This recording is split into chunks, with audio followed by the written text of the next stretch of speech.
A paz do Senhor, meus irmãos, minhas irmãs. Eu sou o professor da Escola Dominical Adriano Duó Luz, da Igreja Evangélica Assembleia de Deus, SEMEADAP, aqui no município do Amapá, estado do Amapá. Meu pastor Aldimar Carvalho. E nós estamos, meus irmãos, trabalhando as lições bíblicas do quarto trimestre da Escola Dominical. Esse tema desse trimestre é as promessas de Deus. E dessa feita, nós estamos já na 8ª lição, certo? E essa 8ª lição tem um tema chamado A Promessa de Paz. Muito bem. Iniciando, né, nosso comentário, só dizer que toda essa revista ela é feita pelo comentarista pastor Elinaldo Renovato, né, homem de Deus, autor de diversas revistas da CPAD, e assim nós estamos trabalhando esse trimestre. Muito bem, essa lição de hoje sobre a promessa de paz, vamos falar sobre o príncipe da paz, sobre a promessa de paz, tá certo? A paz do Senhor, certo? O nosso textuário está bem claro: deixo-vos a paz, a minha paz vos dou. Não vou lá dou como o mundo a dá. Não se turbe o vosso coração, nem se atemorize. João 14, 27. E a nossa verdade prática diz: a paz do Senhor Jesus traz quietude e calma para a nossa alma, principalmente nos momentos difíceis da vida. Vamos trabalhar também essa lição de hoje sobre 3 tópicos. O primeiro, a paz no plano de Deus. O segundo, a paz ilusória do mundo. E o terceiro, a paz que Jesus prometeu. Muito bem. Nossa leitura bíblica em classe se encontra em 3 livros. Primeiro, em Números, capítulo 6, versículo 24 a 26. Depois, em Filipenses, capítulo 4, versículos 6 e 7. E na carta de 1 Pedro, capítulo 3, versículo 10 e 11. O Senhor te abençoe e te guarde. O Senhor faça resplandecer o seu rosto sobre ti e tenha misericórdia de ti. O Senhor sobre ti levante o seu rosto e te dê a paz. Não estejais inquietos por coisa alguma. Antes, as vossas petições sejam em tudo conhecidas diante de Deus pela oração e súplicas com ações de graças. E a paz de Deus, que excede todo entendimento, guardará o vosso coração e os vossos sentimentos em Cristo Jesus. Porque quem quer amar a vida e ver os dias bons, refreie a sua língua do mal, e os seus lábios não falem engano. Aparte-se do mal e faça o bem. Busque a paz e siga. Muito bem, meus irmãos, sobre o nosso primeiro tópico da nossa lição, está aqui: a paz no plano de Deus. Você pode acompanhar aí na sua revista da Escola Dominical, exatamente esse primeiro tópico está dividido em 3 subtópicos. Olha aí. Primeiro subtópico, significado de paz. Que o significado de paz, né? No Antigo Testamento, esse significado traz a palavra shalom, em Números capítulo 6, versículo 26. Né? Nós lemos na leitura bíblica em classe. E é claro que essa paz tem um sentido de segurança, bem-estar, saúde, prosperidade e paz. É um sentido bem amplo, né, quando se fala de paz.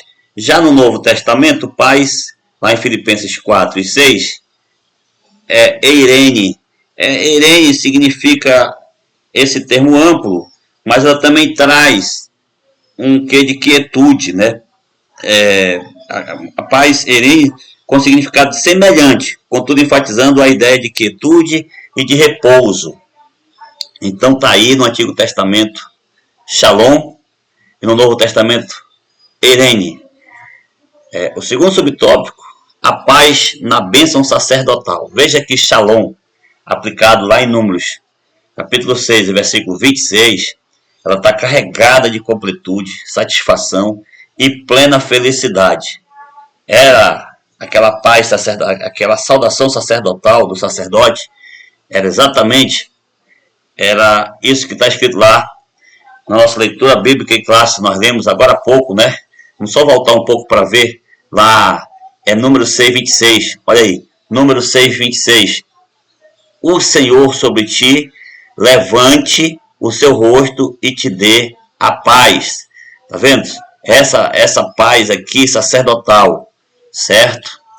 A paz e a santificação andam juntas, e por isso Paulo ensina que Deus de paz requer a santificação. Isso aqui, 1 Tessalonicenses capítulo 5 e versículo 23. E em Hebreus também fala isso. Hebreus capítulo 12, versículo 14. Diz assim: segui a paz com todos e a santificação, sem a qual ninguém verá o Senhor. Vejamos bem que a paz do Senhor, ela anda junto com a santificação. Ela não está desatrelada uma coisa da outra. Então essa paz, ela é uma paz que também anda lado a lado, entrelaçado com a santificação. O terceiro subtópico, a paz do Senhor. Olha esse terceiro subtópico aqui. Jesus Cristo, lá em Isaías capítulo 9 e versículo 6, ele é o príncipe da paz, que está escrito assim: porque um menino nos nasceu, um filho se nos deu, e o principado está sobre os seus ombros, e o seu nome será Maravilhoso, Conselheiro, Deus Forte, Pai da Eternidade e Príncipe da Paz. Essa aula está tratando sobre a paz. Então, o Príncipe da Paz, o Principado de Paz, que estava sobre os seus ombros, ele é um principado eterno. E se é príncipe da paz, quer dizer que seu principado emana paz. E mais na frente nós vamos entender essa paz do Senhor Jesus Cristo como uma paz que excede todo entendimento. Vamos já ver isso na lição. Olha só a paz do Senhor: não ficar inquieto. Nós lemos também em Filipenses capítulo 4, versículos 6 e 7. Olha o que disse lá. Olha lá, Filipenses capítulo 4, está aqui na leitura bíblica classe, 6 e 7. Não estejais inquietos por coisa alguma, antes as vossas petições sejam em tudo conhecidas diante de Deus, pela oração e súplica, com ações de graça, e a paz de Deus, que excede todo entendimento, guardará vossos corações e os vossos sentimentos em Cristo Jesus. Então, a paz do Senhor, ela nos traz tranquilidade, não nos deixa inquietos.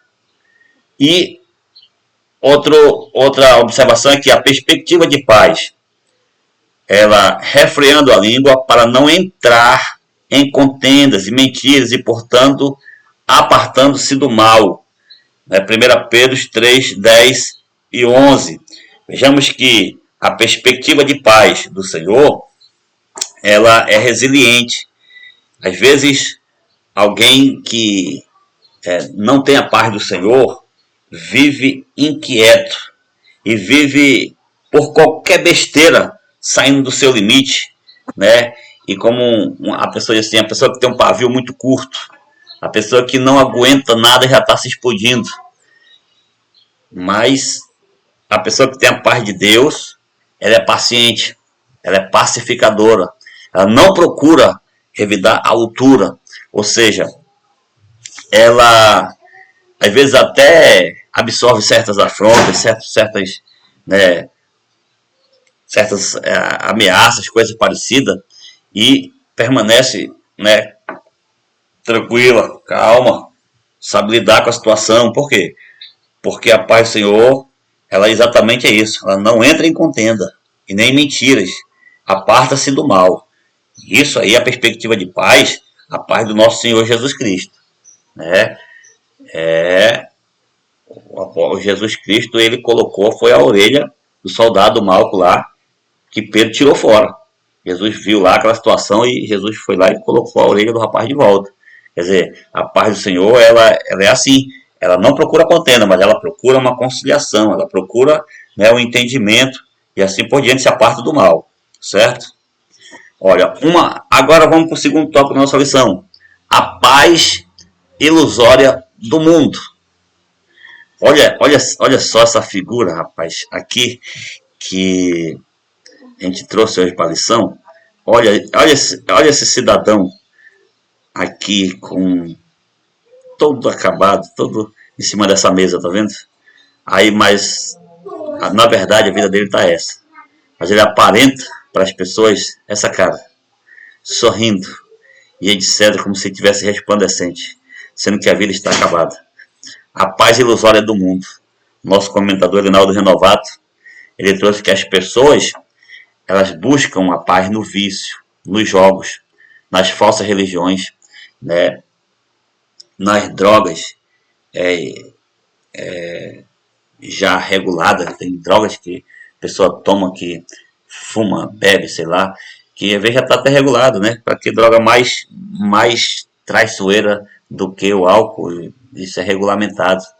Mas as pessoas buscam, né?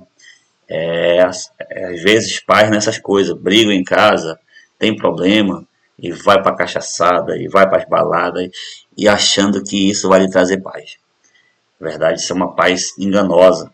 É uma paz, e outras pessoas acreditam, né, que a paz, ela é a ausência de guerra, de dificuldades e de problemas. João 14, 27. Jesus disse: eu vos deixo a minha paz vos dou. Não vou lá dou como o mundo a dá. Porque a paz do mundo é uma paz enganosa, é uma paz momentânea. Ela não tem fundamento no que é eterno. Então, por isso, terminou aquela balada, terminou a cachaçada ali, a pessoa volta para casa e o problema acompanha. A pessoa vai continuar na vida triste e de lamúria e cheia de tribulação na cabeça. Por quê? Porque a paz do mundo é uma paz momentânea e ilusória. Tá certo? Segundo subtópico, a paz das obras da carne. Olha, lá em Gálatas, no capítulo 5, versículo 19 a 21, vai estar escrito uma relação sobre as obras da carne. Se a gente for ver isso aí com calma, vai ver que são tantas as obras da carne, meu irmão, que, olha, Gálatas capítulo 5, versículo 19 a 21, são tantas que é uma relação. Diz assim a palavra de Deus: porque as obras da carne são manifestas, as quais são, olha lá, prostituição, impureza, lascívia, idolatria, feitiçaria, inimizade, porfias, emulações, iras, pelejas, dissensões, heresias, invejas, homicídios, bebedices, glutonarias. Aí a relação que nós observamos das obras da carne, e para completar, o apóstolo diz assim: e coisas semelhantes a estas, acerca das quais vos declaro, como já antes vos disse, que os quais cometem tais coisas não herdarão o reino de Deus. Então, as obras da carne, as pessoas às vezes procuram paz nesses pecados. Olha que não é fácil. Aí é mais complicado ainda, porque além da pessoa que quer procurar satisfação para a vida, para o prazer da vida, nas obras da carne está pecando. E aí o apóstolo foi bem claro e disse que quem praticar essas coisas não herdarão o reino dos céus. Tá certo? Terceiro subtópico: uma falsa paz. Falsa paz que haverá na grande tribulação. Está lá em 1 Tessalonicenses capítulo 5, versículo 3. Meu irmão e minha irmã, aqui em 1 Tessalonicenses está escrito assim, capítulo 5 e versículo 3, está escrito assim: pois que quando disserem a paz e segurança, então lhes sobrevirá repentina destruição, como as dores do parto àquela que está grávida, e de modo nenhum escaparão. Está falando aqui sobre uma falsa paz. É uma paz, se for ver a escatologia, vai ver que vai haver, no período da grande tribulação, um primeiro período, né? Praticamente, a grande tribulação é dividida em dois períodos.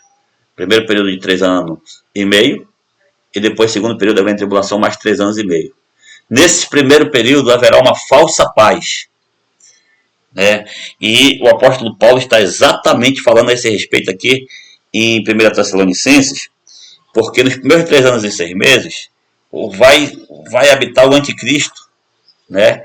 O falso profeta, e nesse período aí vai haver uma falsa paz. O falso profeta, nesse primeiro período, vai trazer esse trabalho de falsa paz. No segundo período, aí o anticristo vai reinar, sendo contra tudo que se falar de Cristo. Então a grande tribulação se divide dentro dessas duas partes.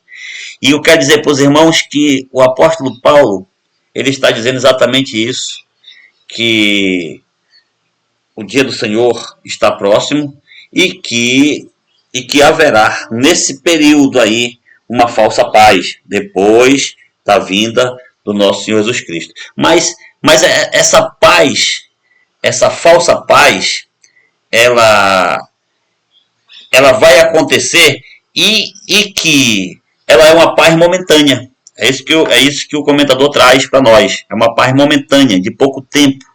Depois virá repentina destruição, foi o que está escrito na palavra de Deus. Só porém que com Jesus desfrutamos uma paz verdadeira e duradoura. Olha aí, com Jesus Cristo, nosso Senhor, vamos desfrutar essa paz verdadeira e duradoura. Não é uma paz momentânea, não é uma falsa paz, não é uma paz dos prazeres da carne e não é uma paz enganosa. Ela é uma paz verdadeira. O último tópico da nossa lição: a paz que Jesus prometeu. Meus amados irmãos, eu quero que você dobre sua atenção, porque aqui nesse momento, aqui é a aplicação prática mesmo da nossa lição. Isaías teve a revelação das características do Messias. Nós falamos que ele é o príncipe da paz. Jesus é o príncipe da paz. E se ele é o príncipe da paz, o seu principado emana paz. Por isso que as pessoas, eles têm mais tranquilidade, sabe mais lidar. Uma pessoa que está no centro da vontade de Deus, ele tem mais segurança, tem mais habilidade para lidar com a adversidade. Olha, esse príncipe da paz assegura-nos a verdadeira paz. Como nós falamos agora há pouco, João capítulo 14, versículo 27, Jesus disse: eu vos dou a paz, eu vos deixo a paz, eu vos dou a minha paz, e não vou a dor como o mundo a dá. É uma paz diferente, é uma paz verdadeira. Ele disse, ele garantiu que nos deixaria e nos daria essa paz tão maravilhosa. Ele estava falando, quando ele falou isso, ele estava conversando com seus discípulos lá em João 14, a respeito da partida dele, que ele disse que ele ia para o Pai, ele ia preparar lugar, e quando ele preparasse lugar, ia voltar aqui outra vez para vir nos buscar, para que onde ele estivesse, lá nós estivéssemos também. Meus amados irmãos e minhas irmãs, ele conversando a esse respeito, os discípulos começaram a fazer pergunta. Pedro até disse assim: Senhor, e tu vai para onde que a gente não pode ir com o Senhor? Eu daria minha vida por ti. Jesus disse assim: Pedro, olha Pedro, tu fala isso que daria a tua vida por mim, mas eu só quero te dizer que antes que o galo cante, tu por 3 vezes tu vai me negar. Olha a situação que estava o discípulo apreensivo para essas conversas de Jesus Cristo, para palavras de despedida de Jesus Cristo antes dele ser traído. E depois Filipe disse: Senhor, mostra-nos o Pai, e isso nos basta. E Jesus disse: Filipe, eu estou aqui há tanto tempo com vocês, e vocês não me conhecem. Quem vê a mim, vê o Pai. Porque eu estou no Pai, e o Pai está em mim. Olha, Jesus estava falando umas palavras diferentes, umas palavras de despedida, dizendo que ele ia partir de perto deles, e que eles, nesse momento, não podiam estar com ele, que ele ia para o Pai. E Jesus começou a perceber que eles estavam se atemorizando, que eles estavam ficando assim atribulados. Então Jesus disse: eu vos dou a minha paz. Eu vos deixo a minha paz. E não vou dar a minha paz como o mundo dá. É uma paz diferente.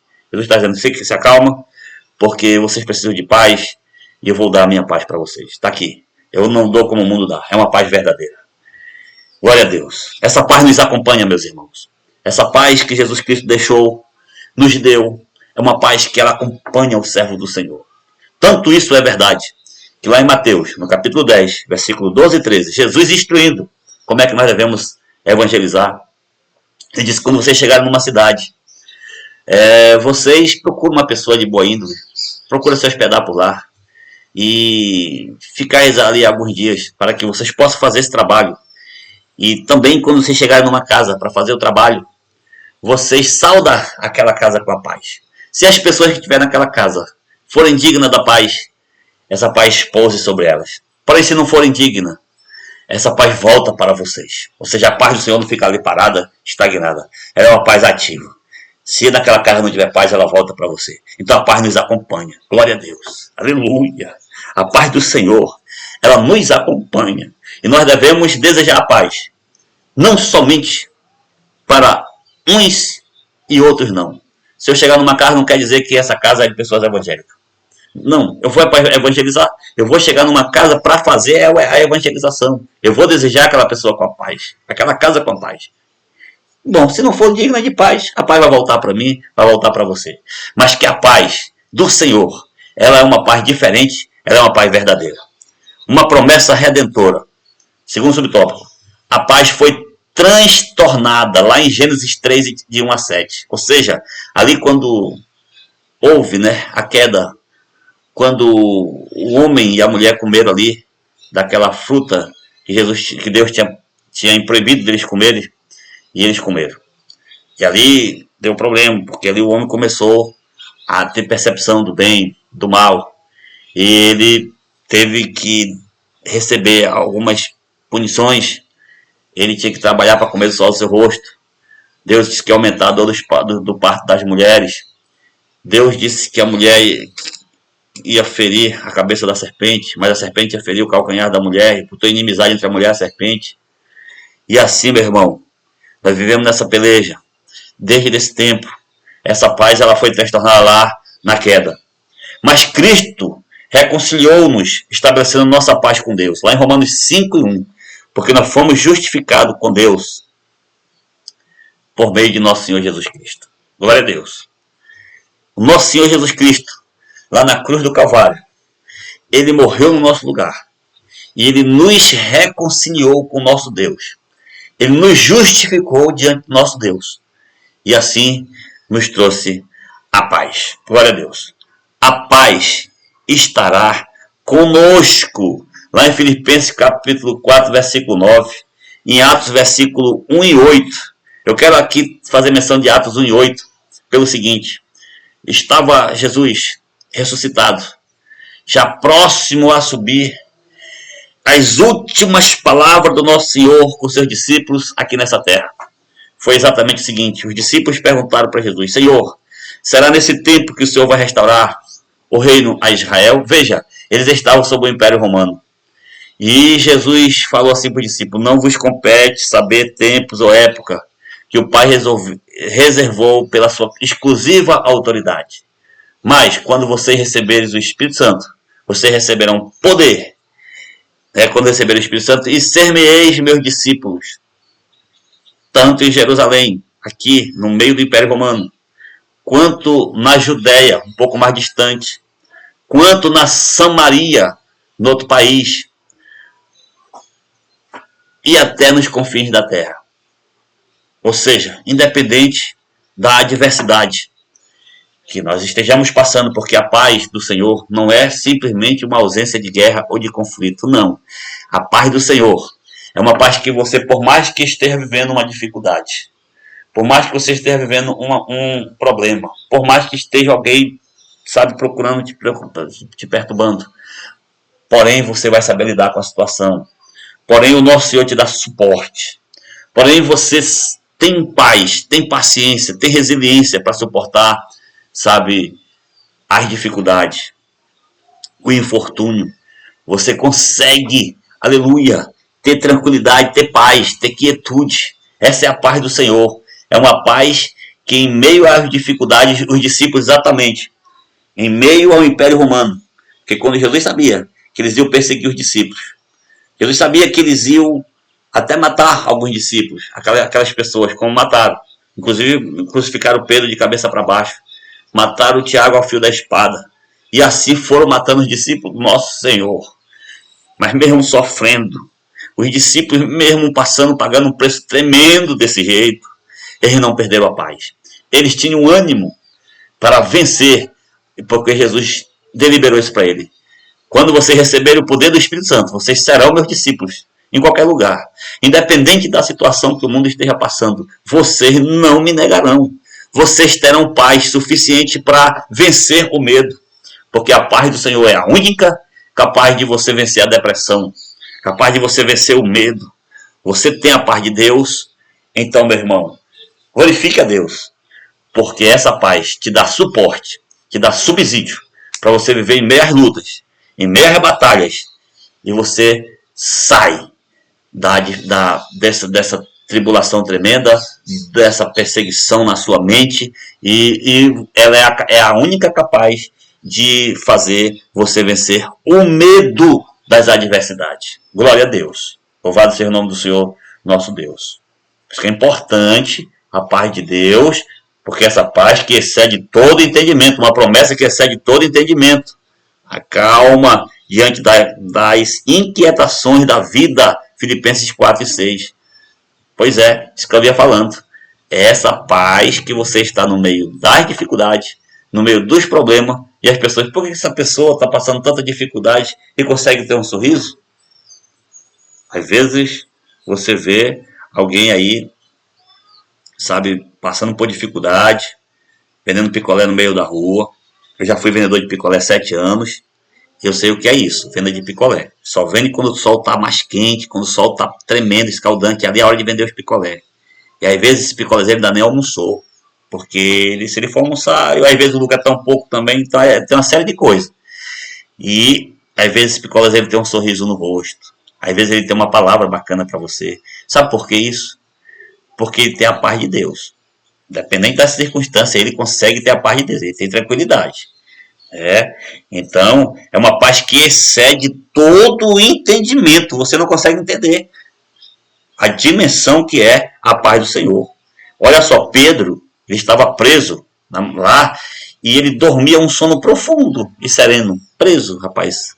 Estava dormindo. Daqui a pouco surgiu que ele foi solto, as cadeias caíram, os guardas, e eles se soltaram. Ele se soltou de lá, porque Jesus foi que... As mulheres estavam orando por ele, né, as irmãs? Os irmãos estavam orando. E ele, Deus ouvindo as orações, olha como é bom ser crente.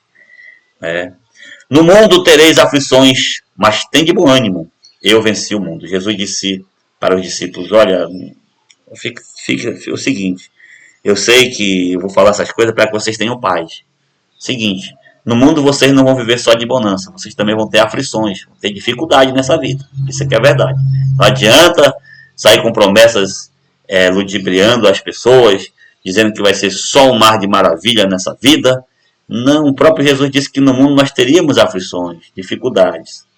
Só que essa paz do Senhor nos traz ânimo. Temos que ter um bom ânimo, porque Jesus venceu o mundo e ele nos dá suporte. Se ele venceu, ele nos dá suporte para atravessar essas aflições, essas dificuldades, com a sua paz. Glória a Deus. Meus irmãos, a paz que excede todo entendimento é uma paz que nos acalma diante das inquietações dessa vida. Então, é preciso que nós continuemos na presença do Senhor. Louvado seja Deus. A nossa conclusão, a nossa lição diz: vimos que a paz de Deus tem a ver com bem-estar, repouso, quietude, mesmo nas horas das grandes tormentas. Contrastamos essa perspectiva de paz com a do mundo, que compreende que a paz é a mera ausência de guerra ou se resume a períodos limitados de prazeres. Aprendemos que a paz de Deus é uma virtude profunda, elevada e eterna. Ela tem princípios eternos. Não se trata de algo passageiro, mas de um estado permanente, que independe das circunstâncias. É a paz que Jesus prometeu. Meus amados irmãos, minhas irmãs, que Deus nos abençoe e nos guarde para todo sempre. Seja um aluno assíduo da Escola Bíblica Dominical. Amanhã, domingo, chegue na Escola Bíblica Dominical, estaremos tratando esse assunto com mais calma, com mais tempo, dando oportunidade aos nossos irmãos e irmãs fazerem perguntas, e assim vamos continuando louvando e agradecendo o nome do nosso Jesus Cristo. Amém.